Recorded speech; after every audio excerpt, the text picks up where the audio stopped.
Bienvenidos a la hora de la biología.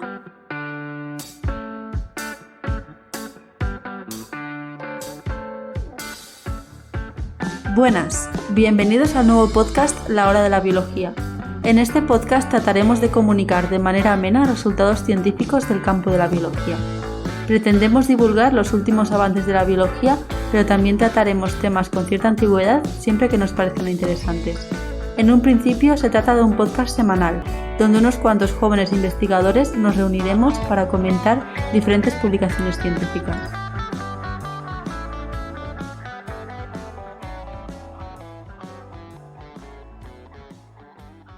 Y ahora, la participante más bella y más hermosa de la hora de biología, Noemí Caballero Sánchez, nos va a hablar del papel que juega la interacción entre las células satélites y los macrófagos en las fibras musculares en la enfermedad de Duchenne. Tenéis que dar las gracias a Pablo porque haya escogido este paper, porque en una conversación interna que tuvimos dijo que mis células favoritas eran los macrófagos. Yo no sabía que tenía una célula favorita. A ver, si tenemos en cuenta que llevaremos 13 capítulos de la hora de la biología sin contarle los 5 del especial coronavirus, y en 3 de ellos nos hablas, por ejemplo, del papel que tienen los macrófagos en la regeneración de la médula espinal, y en otro el papel de que juegan los macrófagos en el sistema entérico, si no me equivoco, los macrófagos entéricos, de que se podían autorregenerar y cosas por el estilo. Así que sí, o sea, tu temática principal, la que más te gusta, la más bella de todas, son los macrófagos. No iba a ser de menos. Añado otro ejemplo a tu lista. Para tu cumpleaños del año que viene te voy a regalar los biotedis, esos que venden, que son peluchitos con forma de celulicas, y te voy a comprar un macrófago. Ya yendo a tema serio, comenzaré explicando la estructura del esqueleto muscular para que podamos entender el artículo.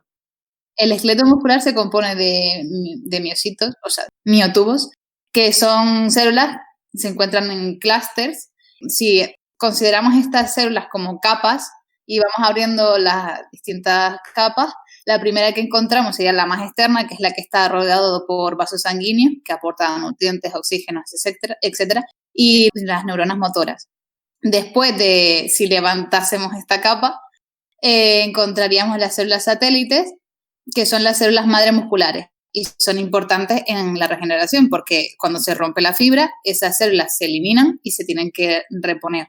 Y después encontramos el sarcolema y por último los componentes intracelulares que ya nos suenan más como tubulina, actina, miosina, etc. Y ahí también se encuentran los mionúcleos.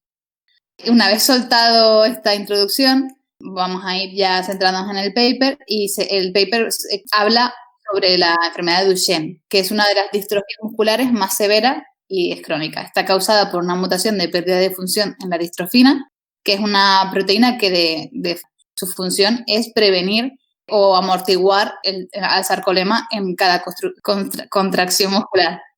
Lo que pasa en la enfermedad de Duchenne es que con cada contracción muscular no se amortigua este movimiento y al final lo que hace es rotura de fibras musculares. Al romperse las fibras musculares, lo que va a intentar hacer las células satélites son reponer esas células.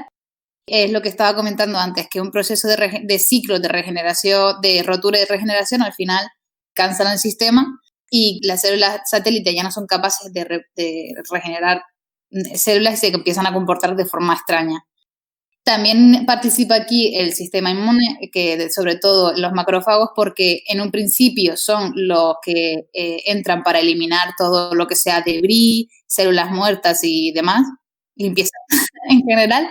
Sobre todo los macrófagos se ha visto que tienen una parte importante en la regeneración muscular, dando pues factores de crecimiento y creando un microenvironment, crean un microambiente que favorece la regeneración y la diferenciación de las células satélites.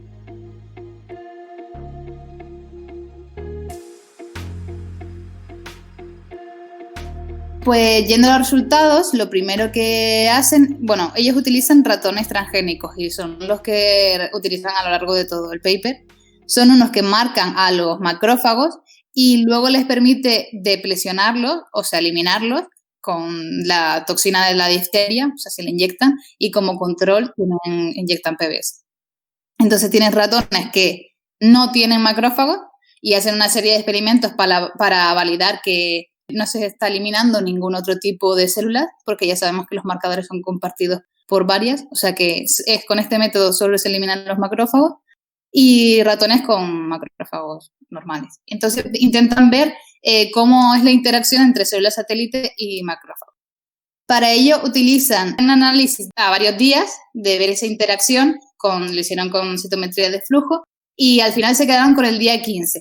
En el día 15 miraban esta interacción y ya pasaron a inmunoblots y con los inmunoblots miraban el PAX7, un marcador que es específico de células satélite, y veían que en los ratones deplesionados con macrófagos, es decir, los ratones que no tienen macrófagos, había un menor número de células satélite.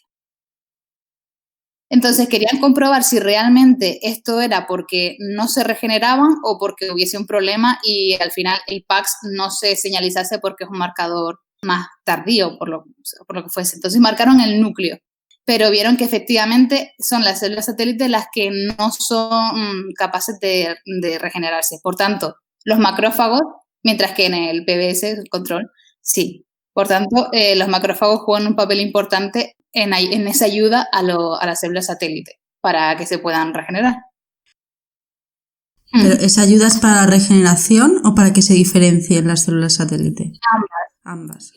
Como ellos están mirando el PAX7, querían comprobar si era que el problema venía de antes o cuando se estaba generando el PAX7. Luego ven que los macrófagos están involucrados en ambos procesos, en self-renewal y en differentiation. Entonces tenemos unos investigadores que están comprobando la interacción que tienen los macrófagos, la célula favorita de Noemí, con las células satélites, que son las encargadas de las células madres musculares, y en el papel de la regeneración muscular y en el papel de la enfermedad de la distrofia muscular de Duchenne. No, en este caso ambos modelos de ratón ya son de Duchenne. Todos los modelos son de Duchenne, uno no tiene macrófagos y otro sí. Vale. Y la enfermedad de la distrofia muscular de Duchenne se trata de una enfermedad genética causada por la mutación en la proteína de la distrofina. Esta proteína permite la interacción de las fibras musculares, de las fibras musculares con la proteína de la laminina. Y es tan interesante porque tenemos dos tipos de distrofias. La que está comentando Noemí ahora es la distrofia muscular de Duchenne, porque la distrofina es uno de los genes más raros que hay en el genoma humano. Codifica una proteína de más de 3.000 aminoácidos y entonces al ser una proteína tan grande es más probable que haya mutaciones en ella. Si la mutación es de cambio de pauta de lectura, se causa una distrofia muscular más severa, que es la distrofia muscular de Duchenne, y las otras mutaciones se respeta la pauta de lectura, pero puede dar lugar a codones de parada precoces o un cambio de aminoácidos sin sentido, o sea, missensing, o sea, un cambio de aminoácido. Y por lo tanto tienes una proteína más o menos funcional, es una enfermedad menos severa y es la distrofia muscular de Becker. También, simplemente por curiosidad, comentar que el gen de la distrofina se encuentra en el cromosoma X, por lo tanto en hombres es más severo y es una enfermedad ligada al sexo, porque las mujeres por lo tanto tendrán dos alelos y aunque tengan una mutada, si la otra se encuentra normal, tendrán una enfermedad mucho menos con menos fenotipo y en cambio en hombres va a ser dominante porque solamente tenemos la copia que heredamos a la madre. Y dicho esto, supongo que ya los ratones que eliminar los macrófagos tendrán el promotor floxeado o algo por el estilo para que no empiecen a sintetizarse, o cómo pueden regular que haya o no macrófagos. No, lo que hacen es marcan los macrófagos y que entonces con la toxina de la difteria pueden cargarse, porque ya lo han marcado para que reconozca. Ah, vale. No, estaba pensando que igual estaban empleando algún sistema tipo CRE-LOX sensible a esa hormona. No, porque si eso, como hay tantos marcadores compartidos por las células inmunes, probablemente te cargas a alguna otra, a no ser que fueses a un marcador, pero ya tendría que ser tardío. Ellos lo que quieren es cargarse los macrófagos desde antes.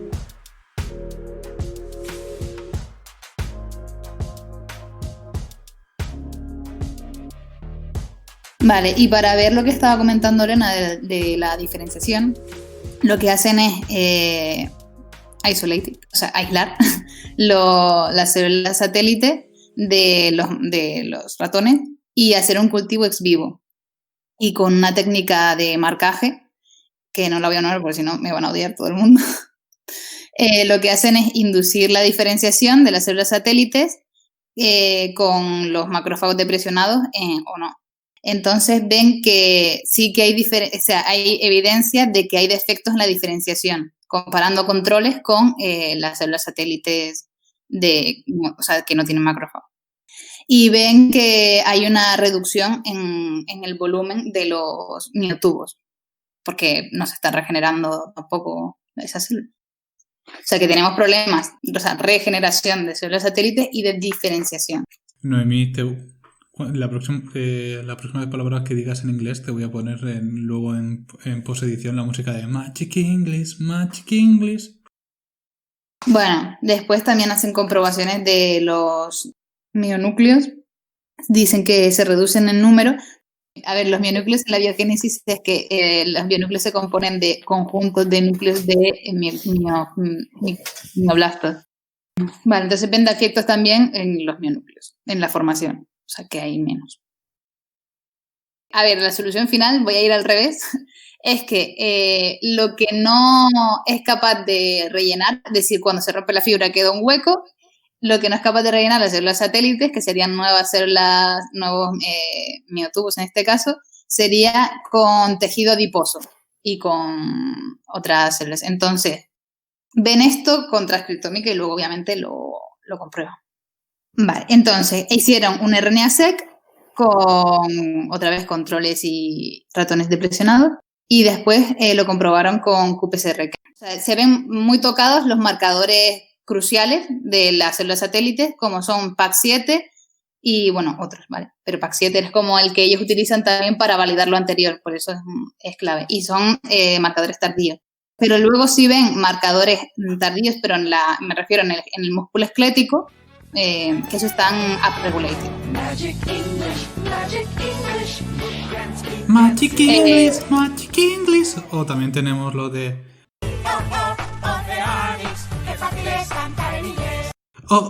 Oceanis, qué fácil es cantar en inglés. Vale, pues ven que están mayormente expresados, se podría decir, las isoformas de miosina.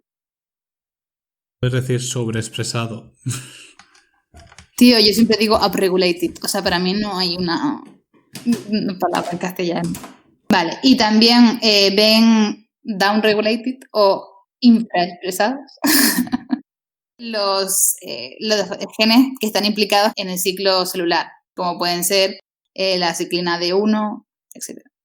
Entonces, con estos patrones de expresión, lo que ven es que hay una reducción en la densidad celular, que es lo que también observaban en los cultivos ex vivo. Lo que comenté de que el músculo esquelético se veía con mucho menos volumen. Entonces, Noemí, que en estos estudios, al inactivarlos o eliminar los macrófagos, se observa que las células madre musculares tienen alterados los perfiles de expresión. Se expresan en menor medida los genes relacionados con el ciclo celular y la proliferación y también factores transcripcionales claves para la diferenciación y proliferación de células musculares, ¿has dicho? No, se elimina, o sea, hay menos expresión de marcadores clave, o sea, los que utilizas normalmente para marcaje en células satélite, hay mayor en marcadores tardíos del músculo esquelético como miosina y se disminuye las de ciclo celular, que eso sí lo dijiste bien. Pero me refiero entonces que estos marcadores que dices tú de células periféricas, o sea, de células madre, supongo que son los típicos marcadores que se emplean para este tipo de células, son factores transcripcionales totipotentes o pluripotentes, ¿no? O sea, normalmente, tipo factores transcripcionales relacionados con el cóctel Yamanaka y estas cosas. Es que no estamos hablando de factores transcripcionales, son proteínas que están en la superficie o intracelular. Vale, o sea que estos marcadores no están, o sea, estamos hablando más de marcadores de superficie que te servirían luego, por ejemplo, hacer citometría de flujo, transportadores ABC y cosas por el estilo. Sí, al final son proteínas que son clave en las células satélite y que tienen que estar sí o sí porque si no es que no están funcionando bien. Y como has comentado lo de marcadores, no sé, cuando dices ese tipo de marcadores, a mí lo que me viene a la cabeza son factores Ya, transcripcionales que bastante potentes. potentes. No, pero no. Vale, Te hablo vale. de citometría de flujo, inmunoblot, etc, etc.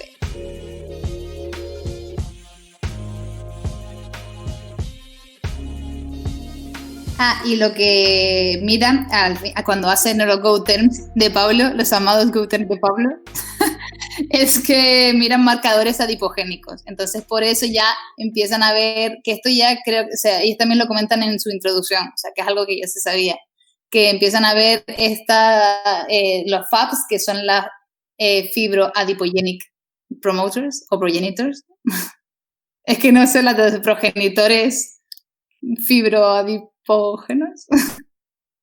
Vale, pues se ve marcadores de adipogénesis. Entonces, ellos la teoría que tienen es que se induce los FAPs, o sea, que es la producción esta para, una forma de decirlo, rellenar el hueco, porque si no, vas a tener un hueco en el músculo esquelético.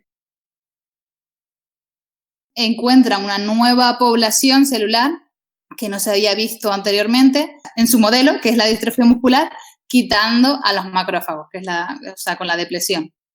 Entonces lo llaman alfa 7S, o sea, SAC1, SCA1, que es el stem cell antigen. Lo que hacen primero es un fax y luego lo corroboran con el experimento de transcripción. Aíslan ese tipo de células y ahí hacen el transcriptoma y confirman que son adipocyte-like phenotype, es decir, que son células que de alguna forma están relacionadas con el tejido adiposo.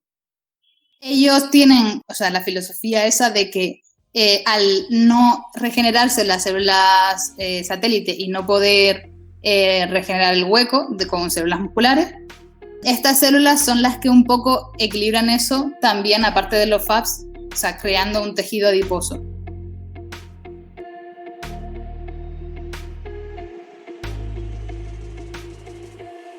Que entonces los ratones modificados que encima de tener Duchenne no tienen macrófagos, se ve que el hueco ese que están generando la pérdida de fibras musculares se están rellenando con células tipo adipocitos, o sea, con tejido graso. Y lo que han visto es que aparte de las fibras musculares de este tipo adipocito que ya se conoce, han encontrado otro tipo también de fibras de tejido adiposo que los denominan SSH1, ¿no? O algo por el estilo. Alfa 7 SCA1, sí. Pero no son tejidos, sino que son células. Y lo que hicieron fue eso, mirarlas por fax, veían una población que no reconocían en el control y que era rara, no estaba descrita, y lo que hicieron fue llevarlo a nivel transcriptómico para ver qué expresaban. Y lo que vieron era que eran fenotípicamente células de tipo adipocito. Y la hipótesis que ellos tienen con este resultado es que los macrófagos son capaces de crear un nicho, un microambiente, y en su depresión, es decir, cuando no hay macrófagos y no hay este microambiente, lo que serían las células satélites se convierte y se diferencia a un tejido adiposo. Digamos que antes iba a células satélites y ahora se convierte en un complot de cosas adiposas que rellenan el hueco ese. Entonces, los macrófagos lo que harían sería interactuar con estas células madre musculares para determinar si se diferencian hacia adipocitos, en caso de que no haya interacción, o hacia células musculares diferenciadas. Claro, yo creo que de forma general lo que se haría sería rellenarse de adiposo. Lo que pasa es que cuando hay macrófagos, ya sea por los factores de crecimiento que tengan, por las citocinas que secreten, lo que sea, crean un ambiente en el cual se interaccionan con las células satélite, que es lo que están intentando ver, y es lo que promueve tanto la regeneración, o sea, el self-renewal de las células satélite, como la diferenciación. Eso te iba a preguntar también porque, o sea, no sé si serán contactos directos entre los macrófagos y las células madre o será por moléculas que secretan los macrófagos tipo citocinas o ese tipo de cosas. A ver, personalmente creo que son ambas. Ellos se centran en el ambiente, es decir, lo que secretan. También te iba a decir que cuando tienes rotura de fibras musculares, supongo que los macrófagos serán importantes para eliminar esas fibras dañadas o rotas, y entonces también aquí será importante para a la hora de comunicarle a las células madre que tienen que diferenciar para conseguir más células musculares nuevas. Claro, sí, eso es lo que comentaba al principio, que en una primera fase, cuando tienes una rotura muscular, los macrófagos es la parte de inflamación. Los macrófagos ante una rotura muscular la gente los categoriza como 2 o 3 fenotipos, depende de quién le pregunte, pero tienen 2 funciones o 3 diferenciadas, que son una parte de inflamación, que es esa en la que también intervienen obviamente muchas otras proteínas del células del sistema inmune, como neutrófilos, etcétera. Entonces, los macrófagos ahí tienen la función de eliminar todo el debris, todas las células muertas, etcétera. Después tienen una función de generar citoquinas antiinflamatorias, que no solo ellos, sino otras células también. Y en la última que es la que ellos están intentando ver, tienen una función de ayudar a regenerar esa fibra muscular, y ellos están viendo el por qué y se están centrando en esa comunicación con las células satélite, aunque también obviamente yo creo que al secretar factores de crecimiento y demás también no solo ayudan a eso sino a otras células. No sé si he respondido a la pregunta. Sí. No, yo lo que estaba pensando es que en el caso de Duchenne, aunque está claro que al final es un modelo animal en este caso para poder estudiar las interacciones entre macrófagos y regeneración muscular al final, ya sea por interacción con las células madre o no. Pero en el caso de Duchenne, aunque tengas regeneración muscular, estas fibras musculares van a seguir defectivas porque tienen esta mutación defectiva en su genoma. O sea, van a seguir sintetizando una distrofina truncada, por lo tanto, aunque tengas regeneración tampoco vas a ayudar mucho. Es el caso, por ejemplo, que en el fenotipo de Duchenne, si no me equivoco, tiene unas pantorrillas enormes que parecen que la gente parece que sea de, ¿cómo se llama esto?, de culturismo, porque necesitas más fibras musculares para llegar más o menos al efecto que tendrían unas boquillas. Pero bueno, o sea, simplemente es como mirar más adelante, que en ese sentido las fibras musculares en sí van a seguir dañadas. O sea, en ese caso los macrófagos no tienen ningún papel con ellas. Su intención final en realidad es una investigación básica, pero yo creo que lo que están intentando no es obviamente arreglar la distrofina, eso solo lo puedes hacer con ingeniería genética. Ellos lo que están intentando hacer es como la solución final, que es esa enfermedad crónica, es por la rotura muscular, que sean capaces de regenerar la fibra muscular y un poco a lo mejor paliar o mejorar la sintomatología. Obviamente la distrofina la vas a ir teniendo. Como un dato curioso, uno de los medicamentos que no sé si se querían o se estaban empleando para tratar la distrofia muscular era forzar un splice en alternativo donde te estuviera saltando el exón que está mutado en la distrofina. Entonces tendrías una proteína más corta pero funcional. No sería tan funcional como la forma normal, pero porque has eliminado un módulo, un exón, pero sí que sería funcional y permitiría tener aligerar el fenotipo de Duchenne. Al menos no sería tan severa.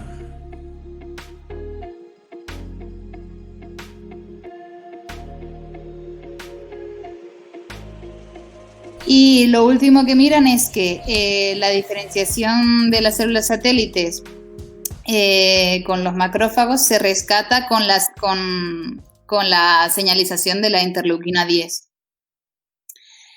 Para verificar esto, lo que utilizan son otra vez controles y el ratón depresionado, o sea, de macrófagos depresionados, y lo que hacen es tratarlo con interleuquina 10 o no. O sea, este es tu segundo control, ¿no? Entonces ven que es capaz de ex vivo, digamos que la célula satélite, o sea, volver a la diferenciación normal. Pero yo ya esto, como he dicho, no me lo creo mucho en el sentido de siempre tendemos a coger una interleuquina, pero al final es un consorcio de todas. Y tengamos en cuenta que los macrófagos, aunque sean importantes, no son los únicos que secretan interleuquinas ni los únicos que están en ese nicho muscular.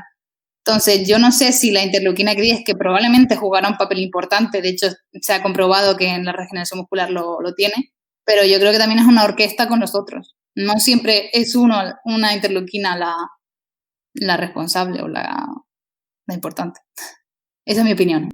Ellos demuestran que efectivamente, tratando con interleuquina 10, son capaces de rescatar esa diferenciación.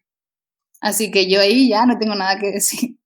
A ver, también es eso, es ciencia básica, es un principio, es una primera aproximación.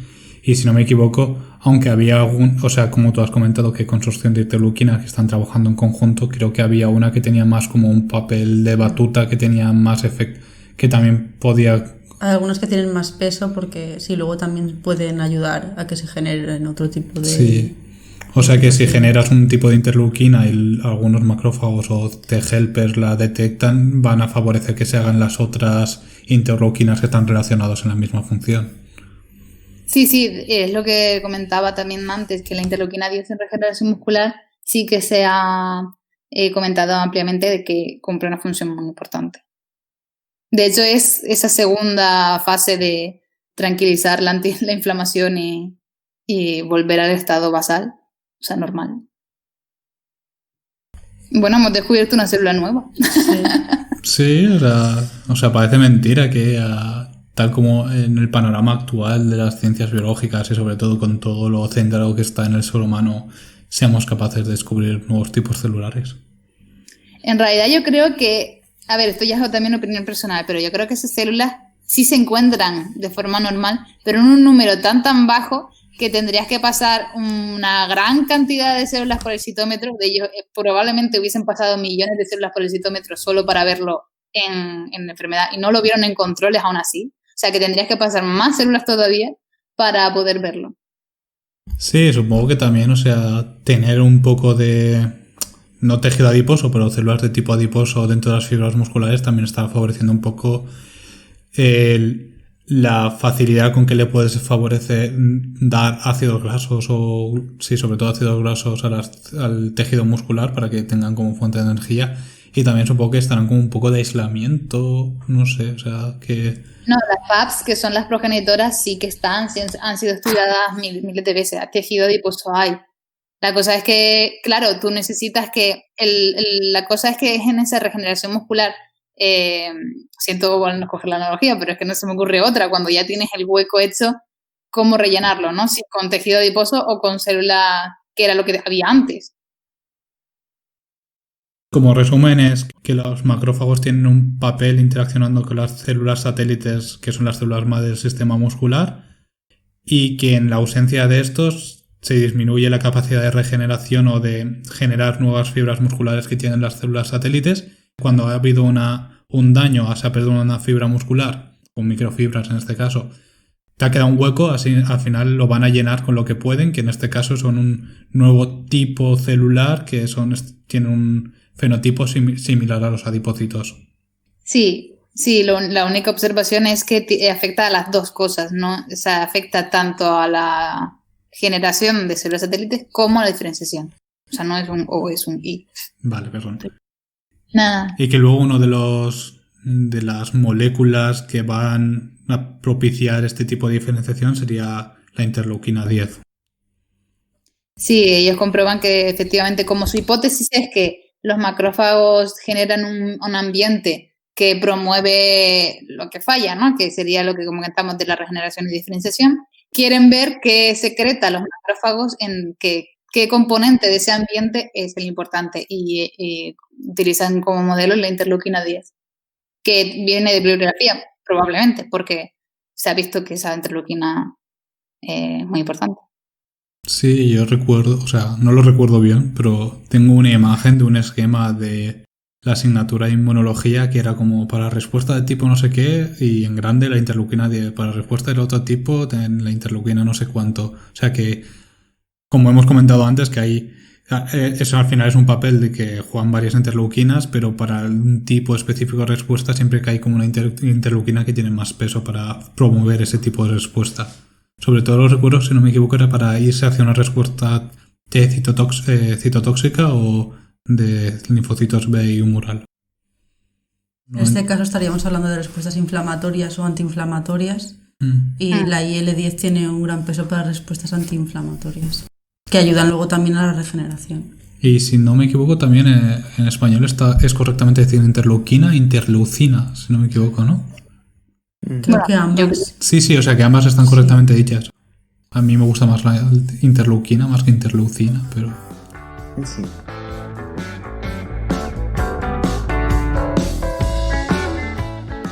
Y hasta aquí el capítulo de hoy de la Hora de la Biología. Muchas gracias por escucharnos. Nos despedimos no sin antes decir que puedes suscribirte, es totalmente gratuito, y si tienes alguna duda o sugerencia puedes dejarnos un comentario o si lo prefieres puedes enviarnos un correo electrónico a lahoradelabiología@gmail.com. Os recordamos que el nombre de los artículos comentados los puedes encontrar en la descripción del capítulo.